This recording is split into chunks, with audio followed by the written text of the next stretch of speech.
What's worthwhile? Healing mind, body, and spirit. I'm Ramsey Zimmerman. I choose peace of mind, vitality of body, and joy of spirit over stress, exhaustion, or overwhelm. Together, let's explore and pursue the many ways to build holistic health and wellness.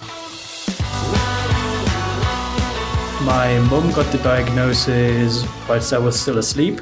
And then, she came bursting into my room and kind of woke me with those news. So I, for mine, couldn't quite grapple that my dad was doomed to die because, that's the common conception we have about cancer. You get it, you die. I did the only thing I could think of doing, which was, bury myself in research, learn as much about the disease and how I maybe can help my dad survive.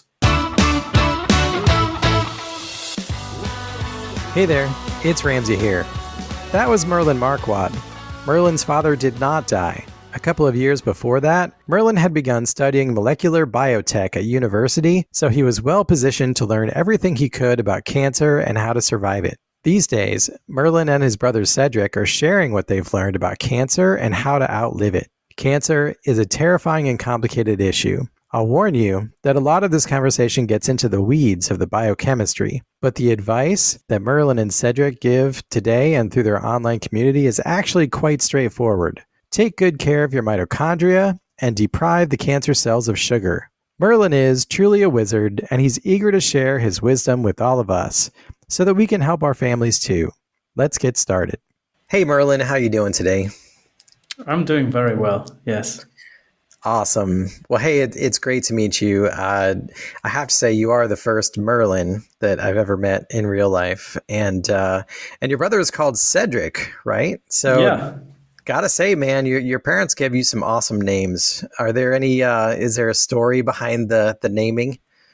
Yes, actually, my mother wanted names that can't easily be turned into nicknames. That was one criterion.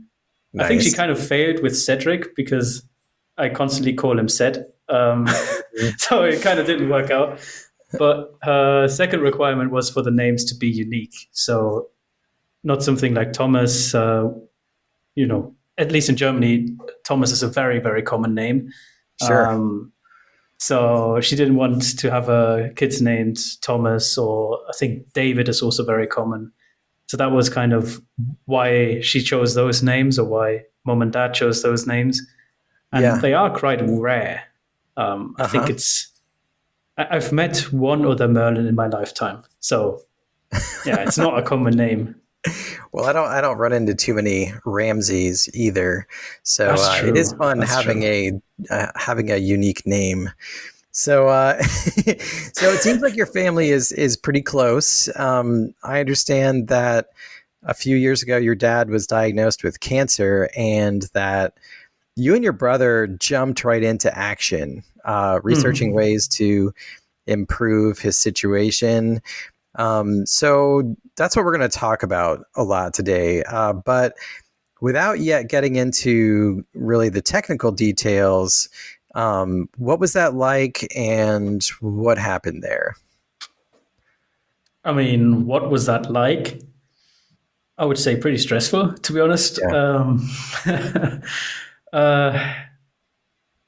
I think I'll start with the kind of progress that we went, or process that we went through. So they found like a liquid accumulation in near his lungs, which they found because he had pain there. He went to the doctor for the pain. The doctor said, no, I'll just give you some pills. You're getting old. That's all. Which I find a weird thing to do, to be honest. So he didn't like check with a stethoscope or something like that, which would be very simple, right? And then see that the lungs don't sound as they should. But then Dad was not satisfied with that. So he went to a different doctor in a nearby hospital, I think it was. And now I remember. It was the cardiologist, actually. He went to the cardiologist for a refresh of blood or pills against high blood pressure that he had back then. And the cardiologist said he wanted to make like a routine checkup before he extends the pills. And through that, the cardiologist then actually heard that there was something wrong with the lungs. So he, checked with the stethoscope, and then our dad was transferred to a hospital here, Neos, where the doctors then looked at what that was. They found that there was liquid there. Then they pumped that liquid out and sent dad home. And within, I think, 2 weeks or 3 weeks or something like that, the liquid was back. So, that's not very good. And it was, I think, the first pumping they did was over 2 liters, which is like, I don't know, in freedom units, 3 pints and something. So quite a lot. Yes. And the second pump was less, but that was enough for them to be like, okay, there's something wrong here. And then they did a screening to see what that could be. And it turns out that it was cancer. So that's kind of how that occurred, how the diagnosis came in. My mum got the diagnosis whilst I was still asleep. And then, she came bursting into my room and kind of woke me with those news. So that already was a bit overwhelming, I have to say. You're fast asleep, everything's good, and suddenly you get woken up by that. And then, I mean, it kind of just went from there. I for mine, couldn't quite grapple that my dad was doomed to die, because that's the common conception we have about cancer. You get it, you die. And I think it's pretty obviously no one wants their father to die. So No. I also didn't. And I did the only thing I could think of doing, which was bury myself in research, in cancer research, and learn as much about the disease and how I maybe can help my dad survive. And it all went from there, basically. And you already had some training and background in this, right? And yes, that's right. Tell us a little bit about your education. Yeah, so I think 2 years, must be 2 years before the diagnosis, I started studying molecular biotech at the university in Heidelberg. And, it's not medicine, but the basic education is actually better to understand medicinal research papers than the doctor education, because we get, just general cellular biology, biochemistry, human biology, all the kind of biology, physics, chemistry backgrounds in there. And that's in the first 2 years that background or groundwork is laid for us. So I had a good basic understanding and could actually read the papers, that I found. It wasn't, because if you don't have the vocabulary and don't understand the language in which it's written, it's going to be incredibly difficult. So I was lucky that I had somehow chosen 2 years before to study that, which, became useful 2 years later. Yes, exactly. Okay, so cancer, like you said, is pretty terrifying for most people, and it's very mysterious, I think, for most people. And, most of us don't have sort of a biotech kind of education or background. So you sort of dove in head first into kind of grappling with and understanding cancer and, looking for ways to sort of help your dad. And what did you learn? Like, what did you learn about cancer that, was surprising or sort of, different from what you had expected to learn? What's the nugget of what you learned that became relevant?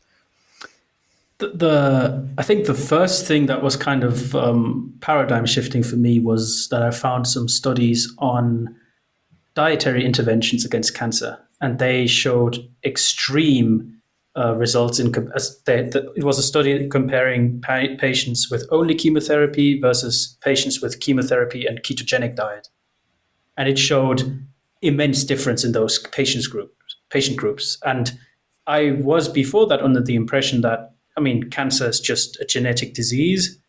The genome mutates, you get it, and that's that. You can't really get rid of it in any way. Diet doesn't help because, it's genetic, so diet doesn't really do anything.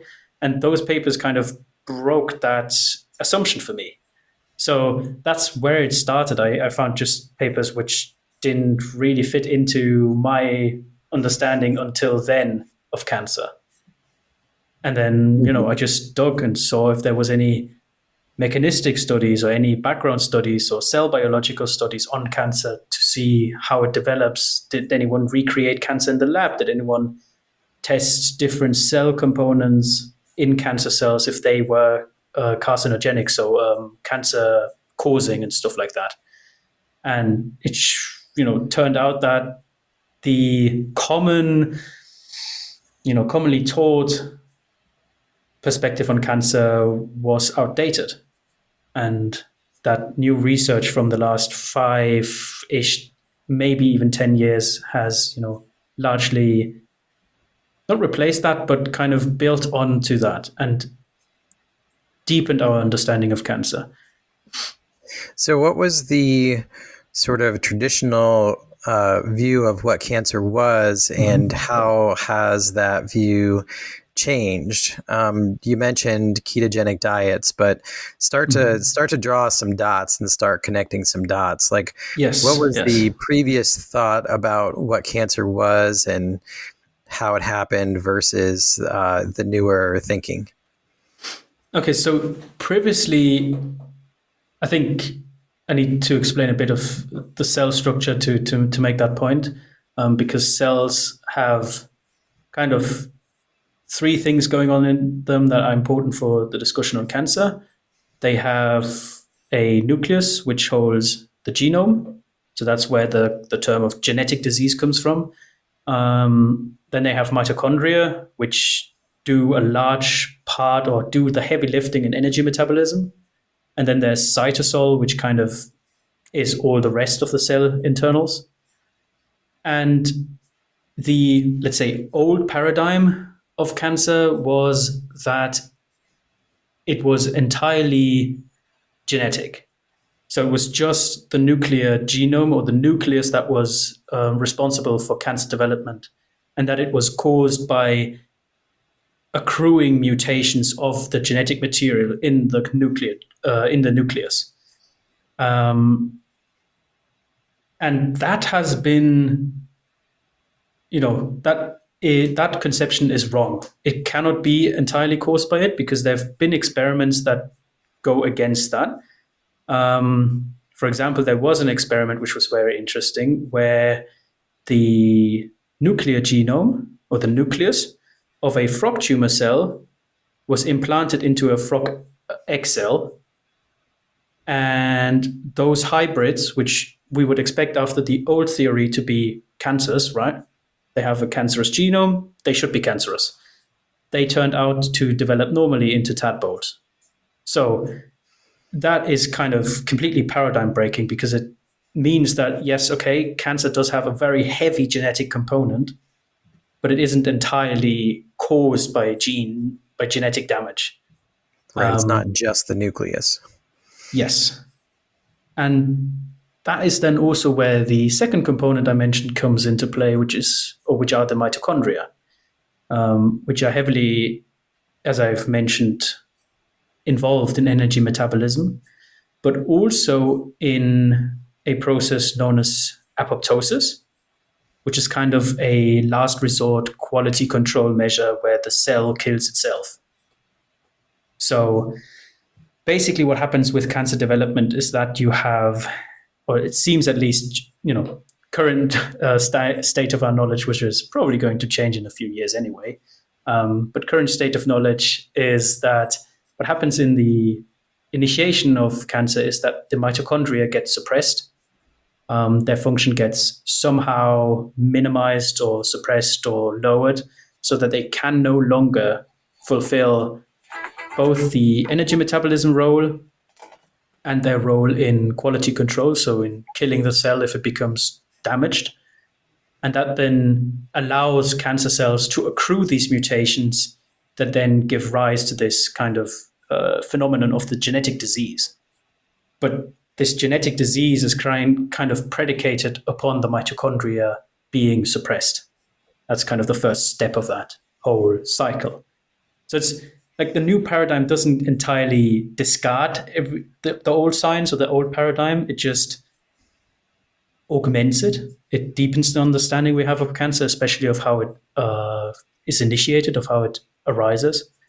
So it's not like we just throw out all the old, knowledge. Okay, so what I think I'm hearing you say is that our newest and current best understanding of as cells become cancer cells and as cancer proliferates, it's not exclusively having to do with what's happening in the nucleus. It also appears to be a result of the mitochondria not effectively doing what they're designed to do. And mitochondria are very well known as, the powerhouse of the cell. That's like what everybody always says. But they also sort of clean up at the end. So if a cell begins to malfunction, then it's the mitochondria's job to basically shut it down so that it doesn't, continue to misfunction and doesn't replicate that way, right? Exactly. So that seems pretty revolutionary, right? Like that. That's really interesting to me for a number of reasons. So I'm pretty interested in sort of mitochondria in general and, metabolic dysfunction. I read a lot about that, talk a lot about that. It's a pretty, significant condition that we have kind of in the world today. And it also sort of implies that we can have an angle of attack against cancer, a couple of angles of attack against cancer, right?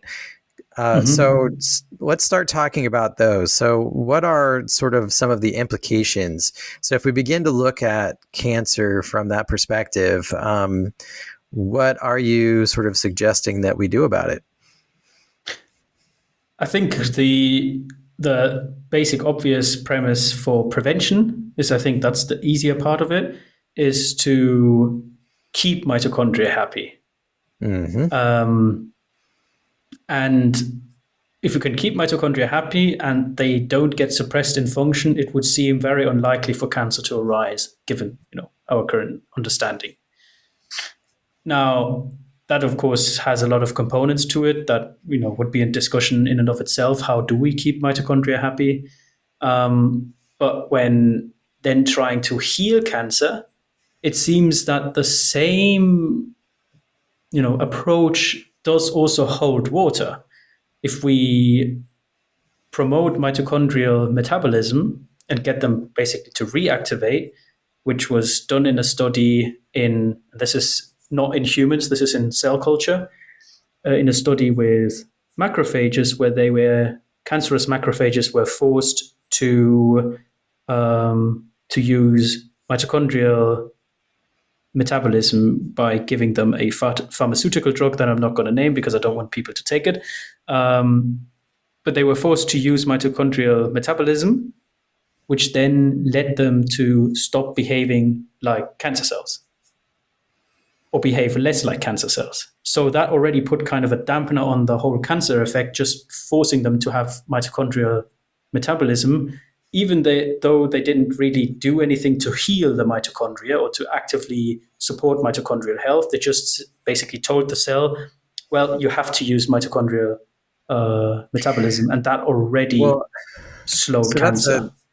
So that might be a little confusing, right? Because cells use mitochondria for energy. So I think from a practical standpoint and from the perspective of how do we keep our cells happy and how do we sort of work against the cancer cells, the point is where we're getting to is that the cancer cells are really looking to sugar, intake of sugar in our bodies. That's what the cancer cells are really going to eat versus our healthy cells.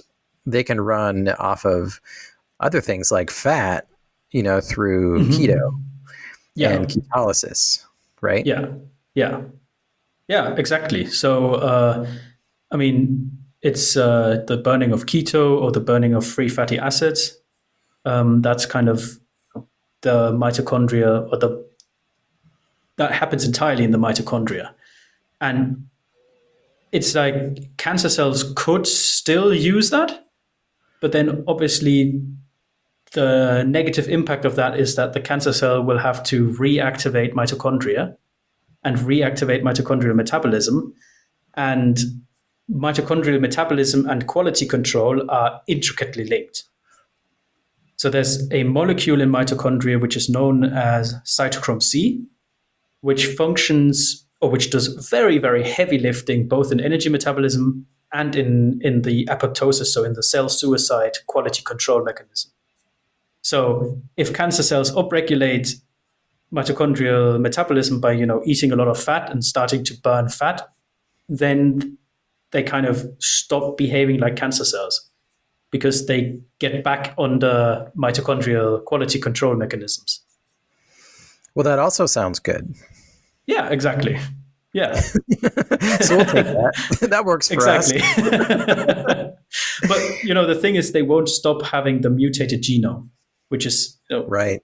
Yeah, which makes healing it, entirely, curing it entirely so difficult.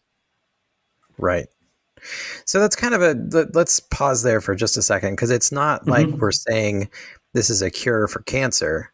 No. There's like that phrase is almost like just as mystical. I mean, you are Merlin, but I don't know if you have a wand to have a cure for cancer. But what we're talking about is that having cells to behave properly or continue to behave properly. And what I'm hearing you saying is that even some cancer cells can begin to behave better without even necessarily being like cured of the cancer. And it's a numbers game with cancer cells, right? Because, you've got billions and billions of cells, and in many ways you're trying to slow the reproduction of the cancer cells and like stop the reproduction of the cancer cells. Yeah. Or you're trying to get them to shut themselves down, because, cells in our bodies get created and destroyed like on an ongoing, all the time kind of basis. Yeah. So I think this is really kind of significant in the way that people can think about it. So it's, I've seen in some of your stuff that you've written, it's about outliving cancer, which is to say that, you're in this competition with cancer. Your healthy cells are in a competition with cancer cells, and to see which one can outproduce each other. Yeah. And I think the Holy Grail is still the cure. Now you're going after the Holy Grail. I see what you did there, Merlin. I think that's still the Holy Grail, but but I think we are far off that. And I don't think that with what we're doing currently, I don't think you're going to cure cancer. I just don't think that is supported by the evidence. But I do think that you can slow cancer down and perhaps even, kind of make it inactive, which is, almost as good, because it means that you get to live a full life. Yes. Okay. So in addition to providing the right fuel for our cells, what are some other ways that we can systematically support our mitochondria in our cells, either as a means of prevention or as a means of the kind of reversal that we've been talking about the last few minutes? I mean, one thing that's also a very interesting kind of subfield is the field of chronic inflammation, or specifically chronic systemic inflammation, which is basically a long-term, unnecessary, body-wide upregulation of inflammation. And inflammation is primarily good because we use it to steer our immune system to where it needs to be. Chronic inflammation isn't good because it leads to the immune system kind of falling asleep.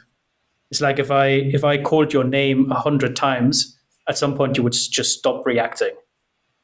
And it's kind of the same with this immune signaling, that if you have constant systemic inflammation, the immune system just, stops listening and it stops acting. and then you get into problems.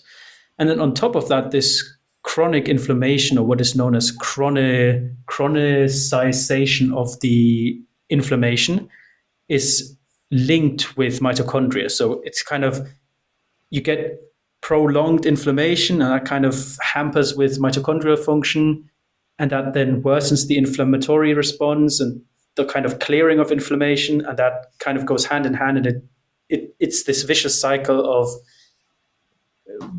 mitochondrial dysfunction and chronic inflammation kind of worsening each other and spiraling downward. And that sounds, devastating at first, but the good thing is you can actually clear that up by supplying the right nutrients that help clear up inflammation, or that the body uses to kind of act as anti-inflammatory signalers. You can stop ingesting some things that are very highly pro-inflammatory. So if you don't get a lot of pro-inflammatory signaling and you get better anti-inflammatory signaling, it stands to reason that this chronic inflammation slowly subsides, and that's exactly what we also see in people. Yeah, no, that's really good. Inflammation has lots and lots of issues, and it's not surprising that this would be one of them. Yeah. And it's also a kind of the dysfunctional mitochondria also make the inflammation worse. So it's really a bad way to go. And then are there sort of other unique aspects of cancer cells as opposed to healthy cells that we can sort of use to our advantage in order to make our bodies inhospitable for the cancer at the same time that we're making it more hospitable for healthy cells? Yes, there actually is. I kind of started with this with the sugar fermentation, with that kind of line of thinking, because the waste product of sugar fermentation that cancer cells heavily rely on, especially early in development, is lactic acid, and that lactic acid is very acidic. And if you've ever had very high sports exertion and your muscles kind of cramp up, and then how long that cramping lasts, you can see how difficult it is for the body to clear that, because that cramping is caused by lactic acid buildup, that burn, closing up of muscles. And so it's acidic and it's hard to clear. Now, that at first sight might not be too bad, but normally our cells, at least those inside of our body, don't like acidity. They're very much against acidity. They want a nice, stable, neutral, or body neutral pH. And what cancer cells do at first, only incidentally, because they use this sugar fermentation, they will excrete this lactic acid into their environment. And that acidity, actually, when it gets too bad, it kills surrounding cells. So it actually makes the environment of the cancer tumor unhospitable to normal cells. And then on top of that, you have which is insane to me, but you have a feedback kind of regulation, a feedback signaling from the acidic environment to the cancer cell itself, which, this sounds super stupid, but it upregulates mitochondrial metabolism without upregulating quality control. And that's tied directly to this acidity. Yes. So that's where I made, that's the can of worms, Okay. So that's acidity. And so can we make our bodies more alkaline then? How are we trying to bring down the acidity? Are we trying to deal with that, or what's the implication there? I would say we're not trying to make the body alkaline, because that's more chemical. So you wouldn't try to ingest a chemical alkaline agent, but you would want to enable your body to neutralize acidity. So that's kind of the difference. It's called alkalization therapy, It's actually something that's used widely in, for example, acidosis patients. So, for example, it's been researched as well for ketoacidosis in diabetic patients, where you give the body a compound that the body uses then to neutralize the acidity, but you don't directly alkalize the acidity, because if you directly alkalize the acidity, you're also going to affect areas that shouldn't be affected. So your body's able to do it. It just needs the right inputs to do it. Yes.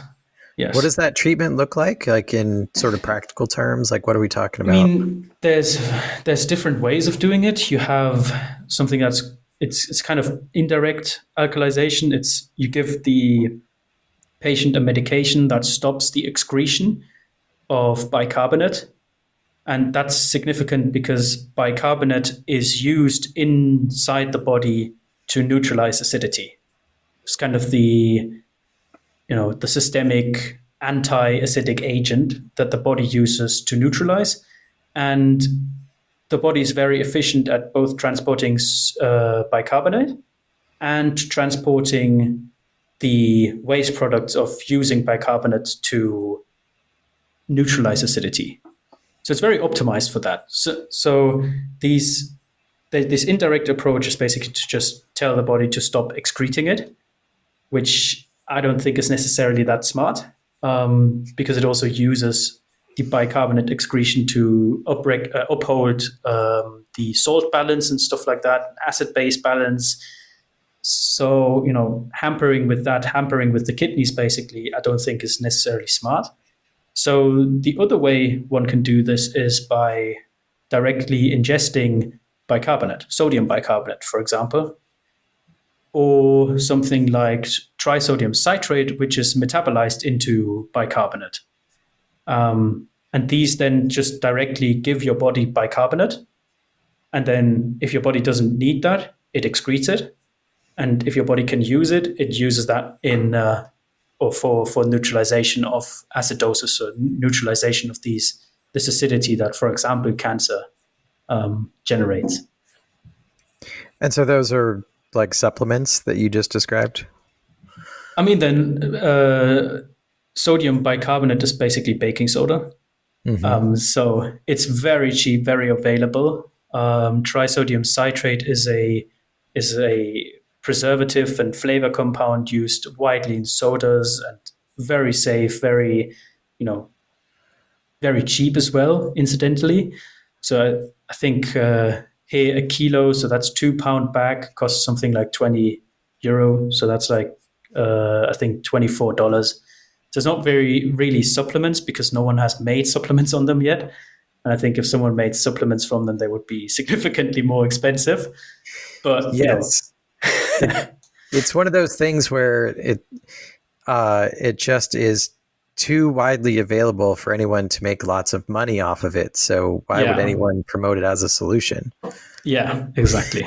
Exactly. Yeah, it's super That's cheap. Very pessimistic of me to say it like that. Oh well. my jaded is coming out, but oh well. So we're not like, especially in this conversation, we're not giving direct advice of you should go and start eating boxes of baking soda. No. But let's talk about sort of why and how it is that. We've been talking about why and how it is that you know all of this, but now what? Like, how are you and your brother kind of putting yourselves out there in the universe to help people and to sort of share what you've learned through your experience and through your research and everything else? I mean, right now we're kind of saddling multiple horses, or at least trying. We're doing these podcasts, and I have to say this has thus far been the nicest one so far. So this is fun for me. So yeah, anyway, it's been really fun. Yeah, and so that's one thing. Then we're also making YouTube videos that kind of go into all of these topics and dive into, especially into more of the literature. We've had some videos that are more how to, but I think it's time to kind of just deep dive into the knowledge. I think that makes more sense, to be honest, to share the knowledge. So we're doing that. And then we also have a website, which basically has articles on it and has a what we call the Mosaic Guide, which is kind of just a distillation of everything I'm basically talking about, everything I'm basing this on, and all of the scientific literature that it is based on and sourced from. So it's written a lot like my bachelor thesis. Just very scientific. Every claim I make, I try to have a citation for that. And I don't know if I was perfectly successful in that, but that's kind of the aim of that, to have it all, just be plain scientific information and hopefully written in a way that it's understandable to the layperson. And then more recently, we've now launched the early access to a community project where we kind of want to connect cancer patients with one another and help them outlive their diagnosis and help them kind of stay informed, stay on top of the newest science, whatever direction that takes at the end. Because I'm not really trying to share an ideology of this is how cancer is, but I'm just trying to share what we're actually finding in real time in scientific literature. And that's kind of the goal. What do you hope to accomplish with this project and your work over the next few coming years? Where would you like to see all of this go? I mean, ideally, I would like this knowledge to be implemented in mainstream medical guidelines and in just broad societal cultural change around cancer, where we then see that cancer no longer is the second biggest killer in the world. I think that is the kind of dream scenario. I don't necessarily think that that's particularly realistic. So if I had to be more realistic, I would say I would want a thriving business around that has helped thousands of cancer patients and, would be on track to helping many more. And then basically build a international community of doctors, of healthcare professionals, of ex-cancer patients, who kind of, help this mission of trying to eradicate cancer as a cause of death. And I don't think you can really, as I've said, I don't think this is a cure for cancer. But if you can stop cancer in its tracks, most cancer patients are still alive. So if you can stop cancer from growing, you can stop it from killing them. So they will stay alive. And that's the hope. That's the goal. Well, I think that's a wonderful hope. It's just really great to see that that hope and that drive and that spirit within you, and as you describe, as you and your brother work together, it certainly it came from a sort of personal and family kind of drive, but seems like you were really uniquely positioned with your skills and training and mindset in many ways that lots of other concerned family members are not.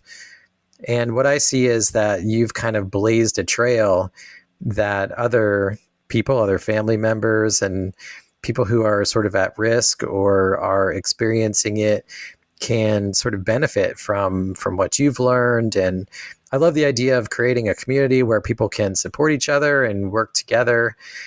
And, you're not talking about medical interventions. You're pretty neutral, it seems like, around sort of the actual physical treatments and things like that. What I hear you talking about are ways that you can, affect your diet or your behavior, or, maybe some hacks, if you will, to do certain things. But that's like, there is no magic in this, No. Merlin. I mean, But sadly not, right? It would sadly be not. nice. Yeah, But magic is just science that we don't yet understand. So, that's you such a know, good one. Yeah, so maybe you can reverse that too. If we can find the science and understand it, we can use it like magic. I don't know. I Maybe we can mean, fit something that in there. that Or, you kind that of would be blew it really because cool. you really kind of blew it by explaining to us the science, because it could have been magic before if you hadn't True, explained the true, science. true. Yeah, Oh, that's true. man. Well, so I tell should us. have made it a magic trick, huh? You should have. You should have. How can people connect with you, learn more? Where can they find and join this community that you're building? I mean, the community is accessible from marchwood.com/outlive, and I think the link explains itself. It's kind of the whole motto of what we do is help people outlive. And to connect, I think YouTube is not very good to connect. It's kind of one directional, but we have a YouTube channel. And then I have an X profile that is sometimes more active, sometimes less active. That is just my name. So it's x.com/Merlin L Marquard. So that's how I would connect. And the website is just marchward.com. And that's And all the resources are on there. marchward.com, marchward.com. Exactly. Exactly.